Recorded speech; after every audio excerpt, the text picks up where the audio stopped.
scholarship here in West Virginia to be a backup. I've never told a kid that. I don't think any kid ever signed a scholarship to be a backup. So I want guys that want to be real players. I want a bunch of starters in there. I don't want three. And to me, you're asking about preparing for the Big 12 and having guys that can play in the Big 12. The only way you do that is you have a lot of guys that can play.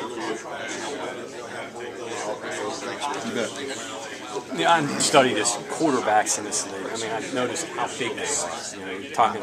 I think every team except for Baylor and maybe Texas Tech has a kid 6'4", 6'5", 220, 230. What are some of the problems that presents facing big kids like that? Well, if they're mobile, like we played Baylor last year where I was at.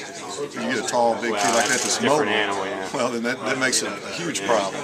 If they're not mobile, then a big quarterback's not really a big deal if he's not going to move around the pocket. He's sitting there.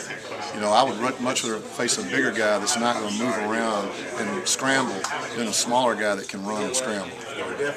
Tall kids, though, can see better, get a better line of sight, and sometimes if you get there, you may not get him down if he's a big kid that's physical. That's true. That's true, but small kids that can run, if you don't get them down, can score touchdowns. So, getting them down and him scrambling out are two different things as opposed to scoring a touchdown. So, me personally, the big, tall guy that can't move, I would rather see that than an athletic quarterback.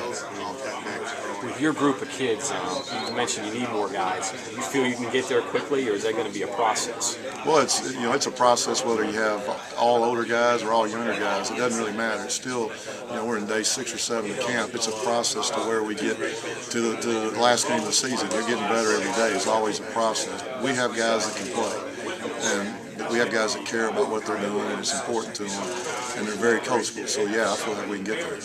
Do you think your kids are playing with a little bit of a chip on your shoulder, maybe to say, hey, we got to prove something to these guys in the Big 12, or is that just happen? They just play? Yeah, I think we definitely have a chip on our shoulder. And not just people in the Big 12. I think we have to prove things to a lot of people. We don't have experience. We've got 2 guys that really play meaningful reps in the game that are up there right now, and so we got a lot of guys that haven't done it. Me included. I haven't coached at West Virginia before, so I have a lot to prove. And so everybody in my meeting room, everybody in the defensive line, we come to work every day with something to prove. Can you foster that, or the kids have to do that? You as a coach? I think I pointed out to them. I think you can tell them. They know what people say about us. Possibly the weak link of the defense, possibly no depth.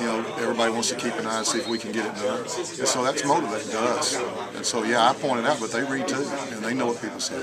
Do you like their competitiveness? Can you push their buttons and get them to you feel good about the way they react and respond to that stuff? I do. And I hope I can motivate them with that. But they're self-motivated kids. The thing about guys that never done it, they want to prove that they can. And so we got a lot of guys that never want to prove that we can.